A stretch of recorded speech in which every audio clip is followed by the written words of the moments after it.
بلا شبہ ہم نے قرآن کو لیلۃ القدر میں نازل کیا، اور آپ کو کیا علم کہ لیلۃ القدر کیا ہے؟ سلف صالحین یہ کہا کرتے تھے جہاں بھی قرآن مجید کا انداز یہ آ جائے آپ کو کیا علم کہ یہ کیا چیز ہے، اس کا مطلب ہے کہ اللہ تعالیٰ کسی عظیم چیز کی خبر دینے لگے ہیں۔ اس طرح کی آیت کو غور سے سنا کرو،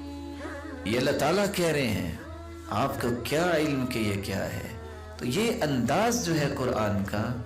یہ کسی عظیم چیز کے بارے میں خبر دینے کا انداز ہے، اور اللہ تعالیٰ نے یہ لیلۃ القدر کے بارے میں بھی یہ انداز اختیار کیا ہے۔ لیلۃ القدر تو 1000 مہینوں سے افضل ہے، اور 1000 ماہ 83 سال 4 مہینے اگر کوئی عبادت کرے تو اس سے بھی افضل عبادت کا اجر و ثواب اس کو ایک رات میں مل سکتا ہے جب وہ لیلۃ القدر کی رات میں عبادت کرتا ہے۔ اللہ تعالیٰ نے پورے کا پورا قرآن مجید لوح محفوظ سے آسمان دنیا پہ اللہ نے بیت العزت بنایا ہے، اس میں سارا قرآن مجید اللہ تعالیٰ نے اتارا تھا اس رات میں۔ پھر اسی طرح رفتہ رفتہ دن اور رات 23 سالوں میں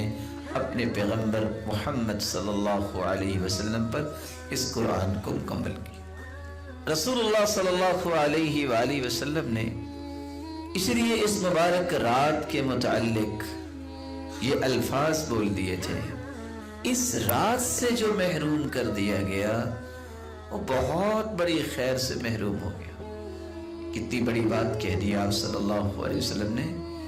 کہ اس رات کی خیر سے وہی شخص اپنے آپ کو دور رکھتا ہے جو واقعتاً رب کی رحمت سے محروم ہوتا ہے۔ اس سے بڑا محروم کوئی نہیں کہ جس کو اللہ نے اتنا مختصر موقع دیا کہ وہ زندگیاں عبادت و ریاضت میں لگانے والوں کو اتنا مقام نہیں ملتا جتنا اللہ تعالیٰ ایک رات عبادت کرنے والوں کو اتنا مقام عطا کر دیتے ہیں۔ رسول اللہ صلی اللہ علیہ وآلہ وسلم کا فرمان ہے کہ اس رات میں اللہ تعالیٰ کی رحمت کا نزول تو ہوتا ہے، کتنے فرشتے جو ہیں وہ اس رات آسمان سے زمین پر اترتے ہیں۔ سیدنا ابو ہریرہ رضی اللہ تعالی عنہ سے مروی ہے، رسول مقبول صلی اللہ علیہ وسلم کا فرمان ہے یا تو 27ویں یا 29ویں رات ہوگی، زمین میں اتنی کنکریاں نہیں ہیں، اتنے ذرات نہیں ہیں جتنے رب تعالیٰ کے نورانی فرشتے اس رات کو آسمان سے زمین پہ اترتے۔ رسول اللہ صلی اللہ علیہ وآلہ وسلم نے قرآن مجید کی روشنی میں اس رات کی ایک اور فضیلت بھی بیان کی ہے۔ یہ ایسی رات ہے ہر چیز کا فیصلہ کیا جاتا ہے، اور اسی بات کو ربیعہ بن کلثوم بیان کرتے ہیں۔ میں حسن بصری کے پاس تھا، ایک آدمی کہنے لگا